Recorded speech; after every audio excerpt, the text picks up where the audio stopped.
بسم اللہ الرحمن الرحیم۔ السلام علیکم۔ سرات.e.مستقیم سعودی نیوز چینل میں آپ سب کو خوش آمدید کہا جاتا ہے۔ آج 23 اکتوبر 2021 ہے۔ سعودی وزارت صحت کی جانب سے وبائی مرض کرونا سے متعلقہ اہم ترین رپورٹ جاری کر دی گئی ہے، جس میں بتایا گیا ہے کہ پچھلے 24 گھنٹوں کے دوران سعودی عرب میں 43 افراد کرونا کا شکار ہو چکے ہیں، جبکہ 38 افراد صحت یاب بھی ہو گئے ہیں۔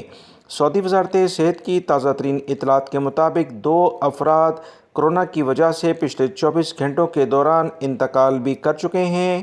انا للہ و انا الیہ راجعون۔